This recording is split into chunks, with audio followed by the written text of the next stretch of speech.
This is Hidden Killers Week in Review. A look back at the most prolific stories of the week. This is the Hidden Killers podcast with Tony Brueski. Featuring author, psychologist and daily contributor, Siobhan Scott.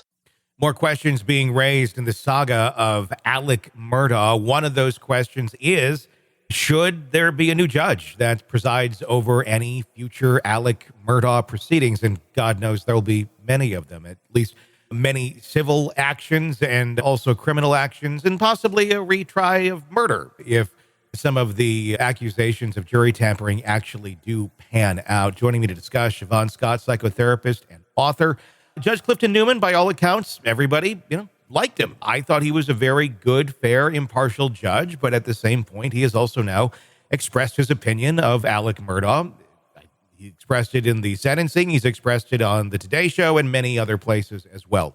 I think, fair enough. But at the same point, you're still presiding over Alec Murdaugh cases. The optics are not the greatest. And the other piece of this is the connection to his clerk of court, who already has those allegations against her of jury tampering. And we'll talk about that in just a moment. First, I just want to talk about the fact itself that Judge Clifton Newman is set to preside, actually over a November 27th trial date. They're asking the Supreme Court there to put a stay on this right now until we can figure out what is going on, if Judge Newman should be there or whatnot. What are your thoughts on this in terms of the optics and what kind of impact it plays into a case like this with someone like Judge Newman? He certainly appeared to be calm and fair and unbiased during the trial, but it was the comments at sentencing and after the trial where it sounded like, he really has strong feelings about Alec Murdaugh. And we like to think that a judge can be very fair and impartial. And this kind of gets into the psychology of, how much does even an unconscious bias change the way people behave in a courtroom. And judges are human. There are people they like, there are people they don't like. And the way that they interpret what happens in court has got to be influenced by their emotional state with these things. So I think if I were Mr. Murdaugh, I would be hoping for a new judge at this point. I can understand that. Yeah, I think it's a fair thing to look at with a case like this. And then, of course, you have the connection to Becky Hill, his clerk of court, and that's a very tight connection. Obviously, innocent till proven guilty on any of those allegations against her. And hopefully they have that evidentiary hearing to determine whether or not those accusations are, in fact, true or to what extent they are true. But she's been working. She's still been there as clerk of court for since the allegations came out. What about that? Should that have been something where, look, these allegations are out here. This is a pretty big case. Optics are not good. Take a paid leave or something of that nature, rather than continuing to be actively involved in the courts there. It sure sounds like paid leave would have been a good way to handle it, and an aggressive investigation as soon as possible, because it's, if these things are true, it's appalling.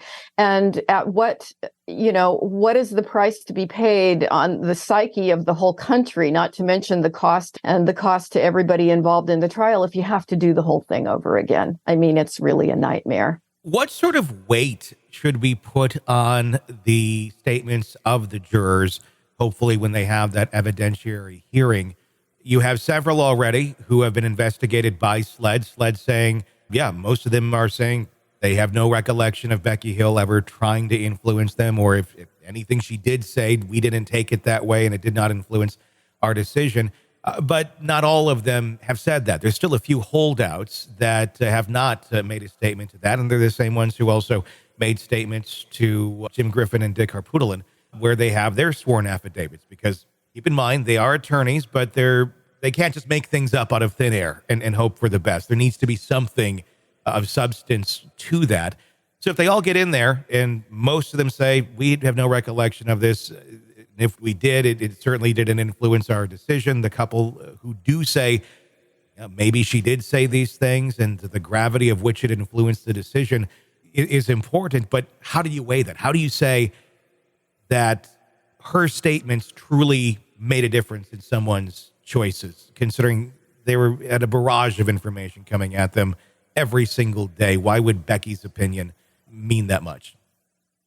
Yeah, this is almost like, okay, here's another big trial to try to sort that one out, isn't it? It's a confusing one, but there are really clear rules against that sort of behavior.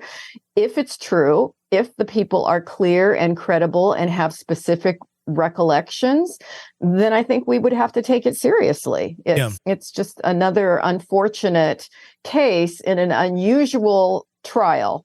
That, again, these cases that have, layers of weird, basically, it's like, let's just throw this in at the end. It's just another layer that we hate to see happen. We are relying on memory of human beings' memory to recount or recall these sort of situations. How accurate can that be? I mean, how accurate can it be in terms of both not remembering or, getting this in your mind that, well, maybe she did say those sort of things, and then the mind, false memory, essentially reconstructing it in a way that maybe does play to that sort of a narrative. Yeah. And I think one of the factors in how much weight we would give it is how specific are the memories, and how clear and how direct were these statements made. It just depends on what the people can report and how credible they seem. But it's just... Ultimately, if we have just one of them saying, she said these things to me, I know it, and they were, in fact, a juror that cast their vote, is that enough to get a retrial? Boy, I'd hate to be the one making a call on that one. Yeah. But again, I think it would depend on how credible is the juror, how clear were the statements made, how specific. And certainly if there's more than one person who heard the statement, because, people can be mistaken or people can mishear. We all mishear all the time. Ask my husband, who claims he doesn't hear half the things I say to him, that I'm sure I said.